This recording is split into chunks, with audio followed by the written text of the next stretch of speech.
بسم اللہ الرحمن الرحیم۔ شوہر اور بیوی کے درمیان ایسے مسائل پیش آتے ہیں کہ جن کا علم رکھنا ہمارے لیے بہت ضروری ہے۔ ہمارے کافی دوست دین اسلام کے بارے علم نہیں رکھتے، وہ دینی کتابوں کا مطالعہ نہیں کرتے، کسی عالم و فاضل سے شرعی سوالات نہیں کرتے۔ ناظرین گرامی، آج کی ویڈیو اس بارے میں ہے کہ وقت کے ساتھ ساتھ بیویاں اپنے شوہروں سے نفرت کیوں کرنا شروع کر دیتی ہیں۔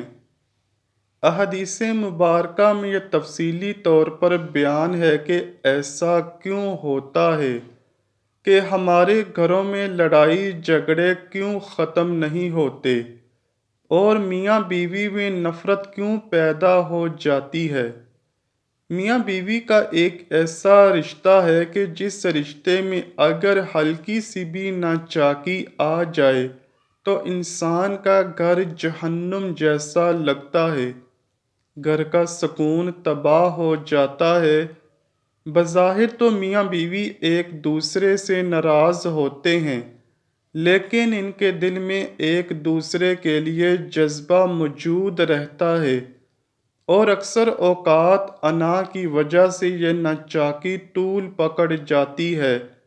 جو ایک دوسرے سے محبت کا جذبہ ہوتا ہے، وہ بھی آہستہ آہستہ نفرت میں بدل جاتا ہے۔ دو عالم کے مالک مختار صلی اللہ علیہ وآلہ وسلم نے ارشاد فرمایا، شیطان اپنا تخت پانی پر بچھاتا ہے، پھر اپنے لشکر بھیجتا ہے۔ ان لشکروں میں ابلیس کے زیادہ قریب اس کا درجہ ہوتا ہے، جو سب سے زیادہ فتنے باز ہوتا ہے۔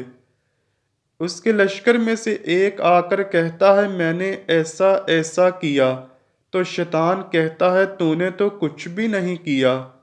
پھر ایک اور لشکر میں سے آتا ہے اور کہتا ہے، میں نے ایک آدمی کو اس وقت تک نہیں چھوڑا جب تک اس کے اور اس کی بیوی کے درمیان جدائی نہیں ڈال دی۔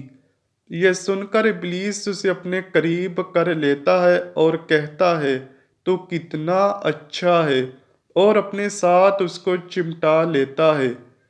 آئیے کچھ روزمرہ کے کاموں کی بات کرتے ہیں کہ جو کہ ہم علماء سے پوچھنے میں شرماتے ہیں، لیکن وہ میاں بیوی کے درمیان نفرت کا باعث بنتے ہیں۔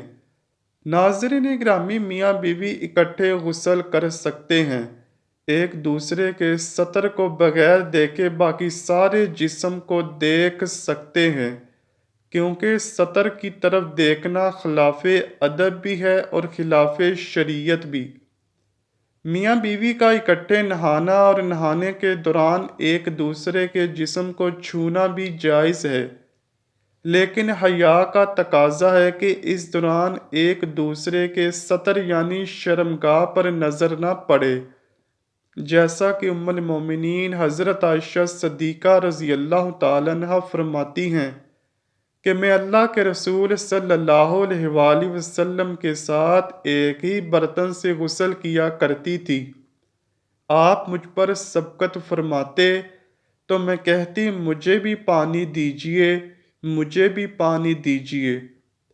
ایک اور روایت میں ہے، وہ فرماتی ہیں کہ نہاتے وقت میرا اور رسول اکرم صلی اللہ علیہ وآلہ وسلم کا ہاتھ برتن سے پانی لینے میں آگے پیچھے ہوتا، اور حضرت عائشہ رضی اللہ تعالیٰ عنہ فرماتی ہیں کہ نہ تو آپ نے کبھی میرے سطر کی طرف دیکھا اور نہ ہی میں نے کبھی آپ کے سطر کی طرف دیکھا۔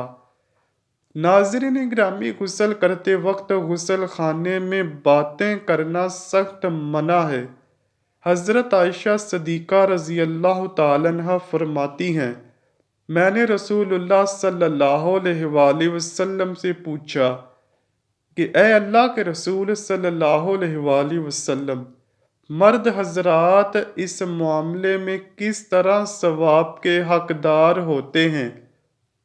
حضرت عائشہ صدیقہ رضی اللہ تعالیٰ عنہا کا یہ سوال سن کر رسول اللہ صلی اللہ علیہ وآلہ وسلم کا چہرہ انور خوشی سے بھر گیا اور فرمایا، اللہ پاک نے مرد کے لیے بہت ثواب کا ذریعہ بنایا ہے کہ اگر ایک شوہر اپنی بیوی کا محبت سے ہاتھ پکڑتا ہے تو اس کے لیے ایک نیکی کا ثواب ہے۔ جب شوہر اپنی بیوی کو گلے لگا کر پیار کرتا ہے تو اللہ پاک اس کے نامہ اعمال میں 10 نیکیوں کا اضافہ کرتا ہے۔ جب شوہر اپنی بیوی کے پاس محبت سے جاتا ہے تو وہ دنیا کی ہر چیز سے افضل ہو جاتا ہے۔ پھر جب وہ غسل کرتا ہے تو اس کے جسم پر جتنے بال ہوتے ہیں اللہ پاک اس کے جسم کے ایک ایک بال کے بدلے نیکیاں عطا کرتا ہے اور ہر بال کے بدلے اس کے گناہوں کو مٹا دیتا ہے اور اس کا درجہ بلند کرتا ہے۔ شوہر اپنی بیوی سے حاجت پوری کرنے کے بعد جس برتن سے غسل کرتا ہے تو وہ برتن دنیا کی ہر چیز سے بہتر ہو جاتا ہے۔ دنیا میں سب سے اچھی بیوی اپنے شوہر کے لیے وہ ہوتی ہے جو اپنے خاوند کو سمجھائے کہ اس کے خاوند کی رضا کیا ہے۔ وہ جب اپنے کمرے میں خاوند کے پاس جاتی ہے تو اپنی خاوند کی مرضی کے مطابق اس کے ساتھ پیش آئے، بلکہ خاوند کی مرضی سے بڑھ کر اس سے پیش آئے۔ اگر خاوند حاجت کے لیے اپنی بیوی کو اپنے پاس آنے کو کہتا ہے تو بیوی پاس آنے سے انکار کرتی ہے تو اللہ پاک ایسی عورت سے سخت ناراض ہوتا ہے۔ میاں بیوی میں فساد ڈالنے کی بہت صورتیں ہیں۔ عورت سے خاوند کی برائیاں بیان کر کے دوسرے مردوں کی خوبیاں ظاہر کی جائیں، کیونکہ عورت کا دل کچی شیشی کی طرح کمزور ہوتا ہے۔ ایک بندے نے حضرت سیدنا عبداللہ بن مسعود رضی اللہ تعالیٰ عنہ سے کہا کہ میرا نکاح جس عورت کے ساتھ پڑھا گیا ہے مجھے شک ہے کہ کہیں وہ عورت مجھ سے نفرت نہ کرنا شروع کر دے۔ حضرت عبداللہ بن مسعود رضی اللہ تعالیٰ عنہ نے فرمایا، محبت پیدا کرنے والا اللہ ہے اور نفرت شیطان کی طرف سے ہوتی ہے۔ تم کو چاہیے جب تمہاری پہلی رات ہو تو تم میاں بیوی باوضو ہو کر 2 رکعت نماز نفل اس طرح ادا کرو کہ تم امام ہو اور وہ تمہارے پیچھے نماز ادا کر رہی ہے، تو اللہ کے حکم سے تم دونوں میں خوب محبت پیدا ہوگی۔ ایک دفعہ کا ذکر ہے کہ ایک شادی شدہ جوڑا مٹی کی اڑتی ہوئی دھول سے ہوتا ہوا حضرت عمر رضی اللہ تعالیٰ عنہ کی بارگاہ میں پیش ہوا۔ ان دونوں کے بال مٹی سے بھرے اور بکھرے ہوئے تھے۔ حضرت عمر رضی اللہ تعالیٰ عنہ کے پاس آتے ہی بیوی نے آپ سے کہا کہ اے وقت کے بادشاہ، یہ مرد میرے لیے مر چکا ہے اور میں اس کے لیے ختم ہو چکی ہوں۔ آپ نے بیوی کی بات جانچ لی اور بیوی مرد سے سخت ناراض ہے، تو آپ نے خاوند کو حکم دیا کہ اپنے بال کٹواؤ اور ناخنوں کو کاٹو اور غسل کر کے آؤ۔ جب مرد نے یہ سب کام کیے اور آپ کی بارگاہ میں حاضر ہوا تو آپ نے اس مرد کی بیوی کو بلا کر اس کے سامنے کر دیا تو بیوی اپنے شوہر کو نہ پہچان پائی۔ جب بیوی نے اپنے شوہر کو پہچان لیا تو بیوی شوہر کو پیار کرنے لگی اور اپنے بولے ہوئے الفاظ پر معافی مانگنا شروع کر دی۔ حضرت عمر رضی اللہ تعالیٰ عنہ نے فرمایا، تم کو اس سے ہر وقت محبت و پیار سے پیش آنا چاہیے۔ آپ نے خدا کی قسم کھاتے ہوئے کہا، وہ تم ہی کو پسند کرتی ہے اور تم بھی ہمیشہ اچھا بن کے رہو جیسا کہ وہ راضی ہو، وہ بھی تمہارے لیے اچھی طرح بن سنور کر رہے گی۔ حدیث نبوی صلی اللہ علیہ وآلہ وسلم ہے کہ میاں بیوی کا ایک ہی بستر میں سونا بہت افضل ہے۔ یہاں تک کہ دونوں میں سے کسی کو اعتراض نہ ہو۔ مطلب یہ نہیں کہ میاں بیوی سے حاجت پوری کرنا ہے، بلکہ اس کا مطلب یہ ہوا کہ بیوی کو راضی کرنا ہے۔ بیوی کو راضی کرنے کے لیے اس کے ناپاکی کے دنوں میں بھی خاوند کا بیوی کے ساتھ پیار و محبت کرنا نبی اکرم صلی اللہ علیہ وآلہ وسلم کی سنت مبارکہ ہے۔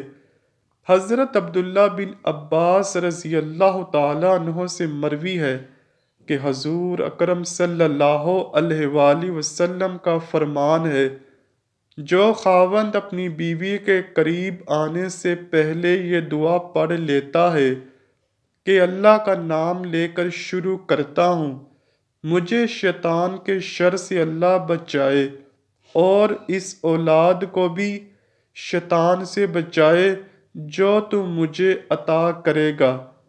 اگر یہ دعا پڑھ کر میاں بیوی ایک دوسرے کے پاس جاتے ہیں اور اسی دوران حمل ہو جاتا ہے تو پیدا ہونے والے کو شیطان کبھی بھی اپنے شر میں نہیں لے سکتا۔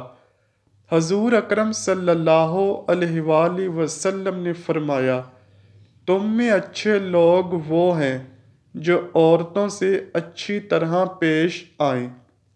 مرد اپنی عورت کو نیکی کی دعوت دیتا رہے، اس کو ضروری مسائل سکھاتا رہے، اس کے کھانے پینے کا لحاظ رکھے، اور اگر کبھی کوئی خلاف مزاج بات ہو جائے تو درگزر سے کام لے، یہ نہ ہو کہ مار پٹائی پر اتر آئے۔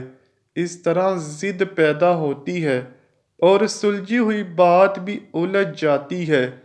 بیوی کو بھی چاہیے کہ وہ بھی اپنے شوہر کی فرما برداری کر کے اسے راضی رکھے۔ شفیع امت تاجدار رسالت صلی اللہ علیہ وآلہ وسلم کا فرمان عالی شان ہے، جو عورت اس حال میں مرے کہ اس کا شوہر اس سے راضی ہو، وہ جنت میں داخل ہوگی۔ بیوی اپنے شوہر کو غلام نہ بنائے کہ جو میں چاہوں گی وہی ہوگا، چاہے کچھ بھی ہو جائے مگر میری بات میں فرق نہ آئے، بلکہ اس کے لیے بھی یہی حکم ہے کہ اپنے شوہر کے حقوق کا خیال رکھے، اس کی جائز خواہشات کو پورا کرتی رہے اور اس کی نافرمانی سے بچتی رہے۔ اللہ کریم سے دعا ہے کہ وہ ہمیں نیک اعمال کرنے، برائیوں سے دور رہنے کی توفیق دے، ہمیں پیارے حضرت محمد صلی اللہ علیہ وآلہ وسلم اور ان کی پاک آل سے بے پناہ محبت کرنے کی توفیق عطا فرمائے، آمین یا رب العالمین۔ امید کرتا ہوں کہ آپ کو ویڈیو ضرور پسند آئی ہوگی۔ اگر ویڈیو پسند آئی ہے تو ویڈیو کو لائک کیجئے، شیئر کیجئے اور چینل کو لازمی سبسکرائب کیجئے۔ کمنٹ سیکشن میں اپنی رائے کا اظہار بھی ضرور کیجئے گا۔ ملتے ہیں اگلی ویڈیو میں، تب تک کے لیے اللہ حافظ۔